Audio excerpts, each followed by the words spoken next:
3, 2, 1. Hai my dearisti, ketemu lagi.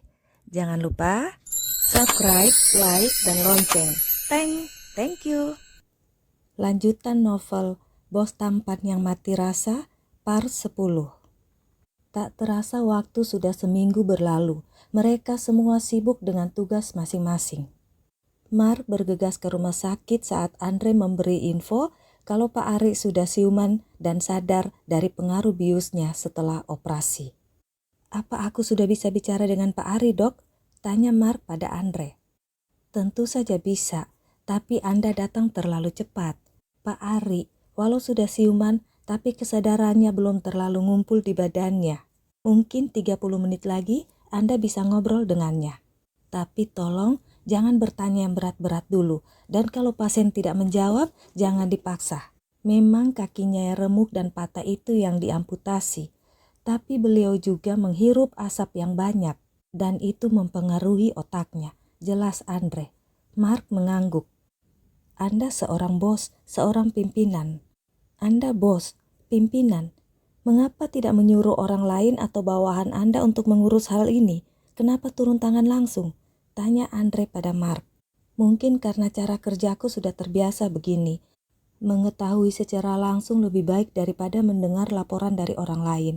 Selain itu, mengantisipasi orang-orang yang tidak seharusnya mengetahui masalah yang sedang dihadapi," jawab Mark lagi. "Alasan yang super," tanggap Andre. "Anda mungkin mengerti, tapi dunia pekerjaan dokter dan aku itu sangat berbeda," kata Mark. "Ya, mungkin berbeda, tapi poin intinya teliti dan hati-hati. Kalau tidak teliti dan tidak hati-hati, akan bisa salah diagnosa. Salah diagnosa akan salah memberi obat, akan terjadi kesalahan pada saat operasi, dan kesalahan lain-lain. Kesalahan kecil tapi akibat fatal. Aku pikir hal itu juga berlaku dalam mengelola perusahaan," kata Andre. "Yups, itu sangat benar. Anda bisa mengelola perusahaan, Dok," kata Mark. Andre tertawa. "Sahabatku ahli dalam hal itu, jadi aku cukup jadi dokter saja supaya tidak jadi saingannya," kata Andre. Mark tersenyum. "Sahabat? Laki-laki pasti. Anda tak punya kekasih?" tanya Mark. "2 orang sahabat, laki-laki dan perempuan. Kurasa mereka berdua ahli dalam pekerjaannya," jawab Andre. "Oh, sepasang. Menarik. Semoga suatu waktu nanti aku bisa bertemu mereka. Atau mungkin aku mengenal mereka. Kalau di bidang yang sama denganku," kata Mark. "Mereka berdua di Amerika," sela Andre. "Oh, warga asing?" tanya Mark. "Indonesia. Yang laki-laki WNA, tapi yang perempuan masih WNI," jawab Andre. "Dokter belum menjawab pertanyaan yang satu, tentang kekasih," kata Mark. "Mungkin sama seperti Anda," jawab Andre yang membuat Mark tertawa. Saat itu, Dim dan Dio masuk. "Halo Dok, jangan bosan melihat kami ya," kata Dio. "Hei bro, apa mataku nggak salah lihat ya? Sepertinya lu agak gemukan," kata Mark pada Dio. "Gemuklah dia bro, tiap pagi makan berpiring-piring sarapan buatan Pak Dokter," kata Dim tertawa. "Ah, elu, emang lu juga nggak ikutan makan apa?"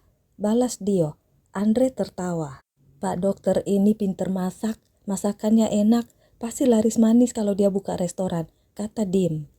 "Sebagai dokter aja udah nggak punya waktu, apalagi harus buka restoran. Nanti nggak nikah-nikah, nggak ada waktu nyari pacar," kata Andre. Mereka berempat tertawa. "Sekali waktu nanti, aku juga ingin mencicipi masakan dokter," kata Mark. "Aku merasa sangat terhormat," jawab Andre tertawa. "Sekarang kita ke topik serius nih. Info tim penyelidik dari lapangan. Semua CCTV sudah diatur bro. Tidak hilang, tidak rusak, tapi berubah posisi." "Maksudnya?" tanya Mark. "Posisinya berubah, jadi area tangkapan layarnya itu bergeser, berubah. Tidak pada tempat sepertinya. Area tangkapan layarnya itu tidak pada hal-hal yang penting. Hanya itu yang aneh. Selain itu clean, bersih. Tidak ada yang mencurigakan," kata Dim. "Tapi justru karena itu jadi mencurigakan," sela Dio. "Tidak ada sidik jari atau jejak apapun?" tanya Mark. "Gak ada bro. Aku menyuruh menyisir area sekali lagi, siapa tahu ada yang terlewati. Kayaknya ada orang dalam terlibat, bro. Kalau tidak, berarti siapapun orang itu, dia ahli, kata Dim. Apa kalian curiga kebakaran itu bukan akibat korsleting listrik seperti kata polisi? Oh maaf, aku nimbrung, kata Andre. Dim mengangguk. Benar dok, pabrik yang terbakar itu baru 4 tahun dibangun dengan sistem yang sangat canggih. Aku sendiri yang bertanggung jawab pada instalasi listriknya. Itu bukan korslet, kata Dim. Apa tidak apa-apa aku mengetahuinya? Tanya Andre. Anda orang yang bisa dipercaya. Aku yakin itu. Itu sebabnya tempat Anda ini jadi tempat kita untuk berembuk. Di kantor bisa saja disadap atau ada mata-matanya, jawab Mark. Kalau begitu terima kasih. Silakan lanjutkan, kata Andre lagi. Jadi saat ini kita buntu ya? Tanya Dio. Dim dan Mark terdiam. Apa kerugian utama akibat pabrik itu terbakar? Tanya Andre. Kerugiannya secara nominal itu sangat besar, itu sudah pasti. Tapi walau itu pabrik yang vital dibanding pabrik lain, itu bukan pabrik yang utama. Ada pabrik yang utama tapi disamarkan, kata Mark. Siapa saja yang tahu tentang itu? Tanya Andre lagi. Kami berlima dan orang-orang tertentu yang bekerja di pabrik itu. Kali ini Dio yang menjawab. Berarti pabrik utama itu aman. Karena kalau orang yang membakar itu tahu, pabrik yang vital yang utama itu yang akan diserang, kata Andre. Betul dok, itu juga pemikiran kami. Tapi tetap kami tidak menemukan celah ataupun bukti kalau pabrik itu dibakar, bukan terbakar, kata Dio yang tumben jadi serius. Maaf lagi, boleh aku bicara? Tanya Andre. Silakan dok, jawab Mark. Pak Ari, pasien yang kakinya diamputasi itu. Kakinya remuk karena tertimpa bangunan atau apapun itu. Itu benar dan sangat masuk akal. Tapi Andre terhenti. Tapi apa dok? Dio bertanya tak sabaran. Aku dokter forensik. Kalian tahu itu kan? Remukan pada kaki Pak Ari itu akibat tertimpa benda berat. Bukan hanya sekali, tapi berkali-kali, kata Andre dengan suara pelan. Maksud dokter? Dim mendekat pada Andre. Bagaimana bisa bangunan atau balok yang jatuh menimpa kaki Pak Ari itu berulang kali? Oke lah, balok yang pertama jatuh menimpa di kaki Pak Ari.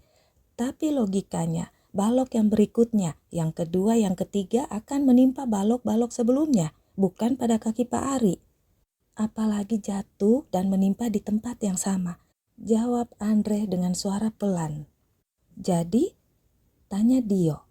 Jadi kaki Pak Ari itu ditimpa benda berat berulang kali di tempat yang sama, alias Pak Ari disiksa, kata Mark menjelaskan. Andre mengangguk. Oh my god, damn! Dio agak berteriak karena marah. Itu artinya? Ucapan Dim menggantung dengan suara bergetar membayangkan rasa sakit yang dialami oleh Pak Ari. Matanya berkaca-kaca. Pasti benda yang menimpa kaki Pak Ari itu apa itu balok, beton, atau benda berat lainnya? Kemungkinan benda itu masih ada di TKP. Tidak perlu repot-repot memindahkan. Karena orang yang menyelidiki menganggap itu bagian dari bangunan yang jatuh atau roboh, kata Andre. Dim langsung menelpon. Kumpul di A5 sekarang, kata Dim lalu menutup teleponnya. Tidak lama kemudian, Steph dan Clay tiba di tempat itu.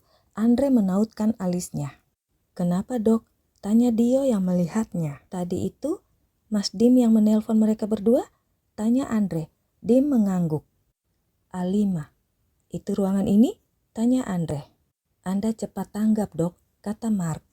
Dim lalu menjelaskan pada Clay dan Steph yang baru datang apa yang ditemukan berdasarkan info dari Andre. Kirim sandimu hanya pada satu orangmu saja ya Dim, kata Mark. Dim mengangguk. Semua area pabrik ditutup diam-diam dari siapapun termasuk karyawan. Biarkan saja makan siang itu tetap di sana supaya tidak ada yang curiga. Tapi area dalam disterilkan dan aku mau semua area di video, pasang CCTV di segala arah. Perintah Mark. Dio merasa tegang dan langsung meminum sirup yang dibuat Andre. Mas bro, aku harus pindahkan Pak Ari, kata Andre. Kenapa? Tanya Clay. Kalau benar Pak Ari itu disiksa, berarti orang yang menyiksa Pak Ari itu menginginkan Pak Ari tidak selamat.